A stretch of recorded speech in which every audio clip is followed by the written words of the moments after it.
আসসালামু আলাইকুম ভিউয়ার্স।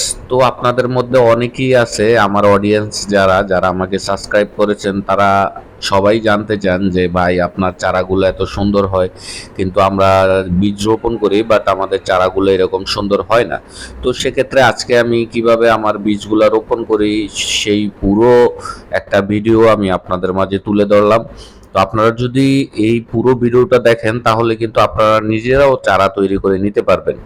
তো সাধারণত চারা তৈরি করার ক্ষেত্রে আমরা জানি যে অনেকে কোকোপিট এবং বার্মি কম্পোস্ট দিয়ে চারা তৈরি করে।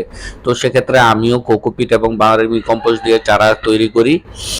তো আপনারা দেখতে পাচ্ছেন যে এখানে আমি আমার শশার বীজগুলো আছে সেই বীজগুলোকে আমি এখানে পানিতে ভিজিয়ে রাখবো প্রায় 2 থেকে 3 ঘন্টার মতো।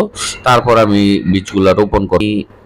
1 কিলোর একটা প্যাকেট নিয়ে আসছিলাম কোকোপিটের, তো সেখান থেকে কিছুটা অংশ নিয়ে নিব এবং পানিতে ভিজিয়ে রাখবো। তো এখানে দেখতে পাচ্ছেন যে আমার কোকোপিট এবং ভার্মি কম্পোস্ট দোনোটাই আমি নিয়েছি এবং আমার কোকোপিট গুলা মোটামুটি ভিজে গেছে, এখনো পানি আছে। তো সেক্ষেত্রে আমি আমার কোকোপিটের সাথে ভার্মি কম্পোস্ট গুলা মিক্স করে নিব। মিক্স করার পর কিন্তু আমার যে সিডলিং ট্রে আছে, ট্রের মধ্যে আমি কোকোপিট এবং ভার্মি কম্পোস্ট গুলো একসাথে মিক্স করব। তারপর কিন্তু আমি এখানে চারা রোপণ করব।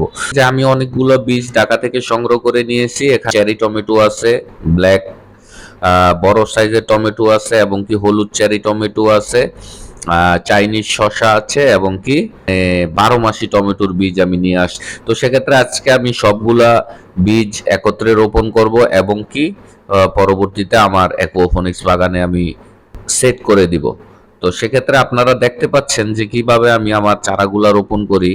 এইভাবে যদি আপনারা চারাগুলা রোপণ করেন তাহলে আমার মনে হয় এখানে মিস হওয়ার কথা না।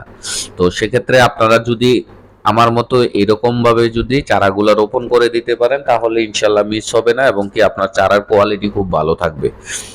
আমার এই সিডিলিং ট্রেটা আমি একটা শুষ্ক এবং যাতে 2 থেকে 3 ঘন্টা রৌদ্র পাওয়া যায় ওই সমস্ত স্থানে রেখে দিব। তারপর কিছুদিনের মধ্যে কিন্তু আমার চারাগুলো গজিয়ে যাবে।